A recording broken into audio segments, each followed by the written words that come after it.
In the previous video, we looked at my family's first digital camera. So continuing on with the photography theme, here's my first camera phone. This is the Sony Ericsson T610. This was a very desirable phone when it was released back in 2003. On the rear we can see the built-in camera, unlike my previous phone, where the camera was an accessory. The phone featured a dedicated camera button to quickly launch the camera, but wouldn't open it if the keypad was locked.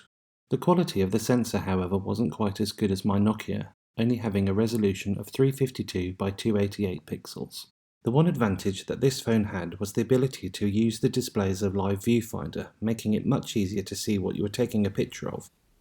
Whereas the Nokia, unless you used the optical viewfinder, was a bit of a guessing game. Let's take a few pictures of our friend Yoshi. Images could be taken using the top left button on the keypad, using the dedicated camera button that was previously mentioned, or pressing the directional joystick inwards. Audible feedback is provided when an image is taken, and you are immediately shown the results.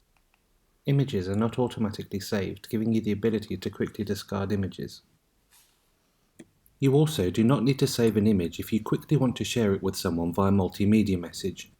Multimedia messages are a long-forgotten messaging format that allows you to compose a message similar to an SMS, but include images and animations.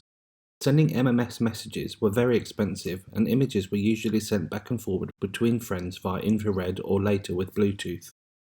Pressing the directional joystick inwards will save the picture.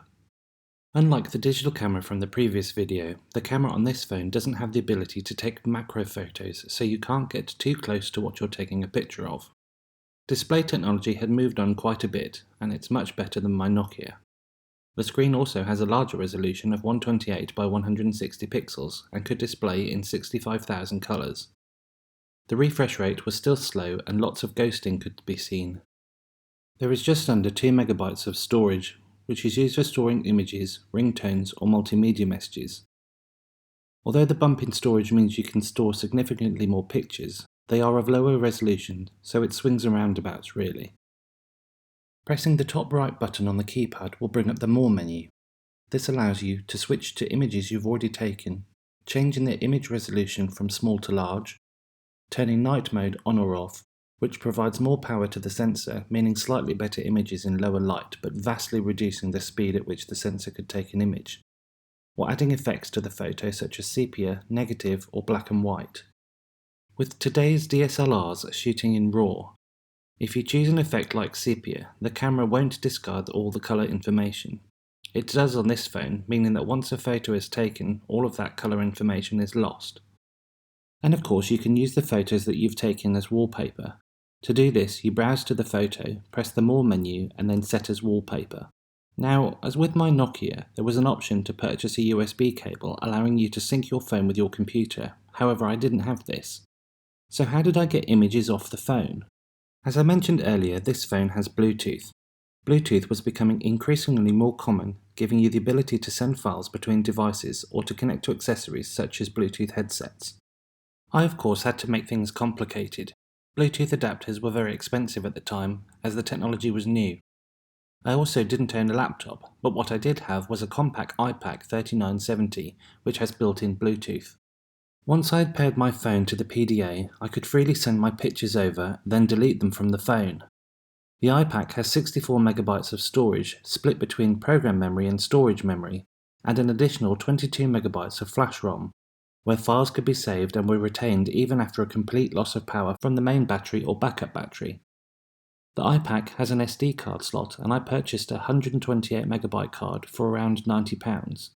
This gave me the ability to store nearly 9,000 pictures I'd taken with my phone. Once the images were stored on the PDA, I could then synchronize them to my computer when I was back in front of it. I mentioned in the previous video about taking pictures whilst travelling, and this setup was indeed how I took pictures whilst on holiday.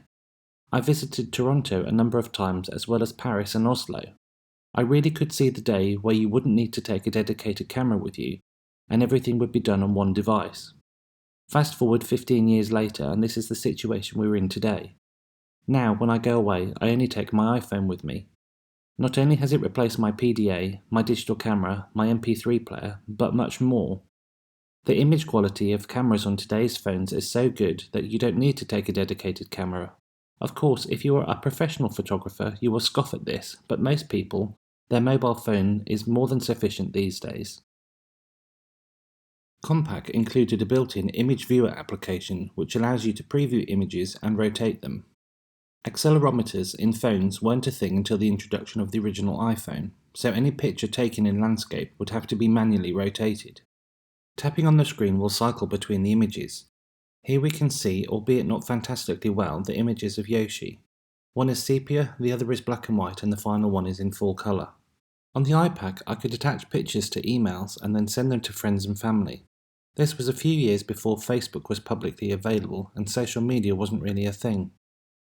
What I liked about this setup was the ability to use multiple memory cards if required. I also stopped getting photos printed out and instead started showing people on-screen pictures of my trips. Yes, the image quality of the phone was low, but it felt like the future. I could have albums and albums of pictures stored on my iPAQ and take them along with me wherever I went. And I knew camera technology was improving, and that no doubt cameras in phones would continue to get better and better. This was the first phone where I actively used it for taking pictures. In the next video, we'll explore the iPAQ in more detail. We'll go over how I used it both professionally and personally, and we'll look at the MP3 player as well as the video player and some games. Thanks for watching, see you in the next one.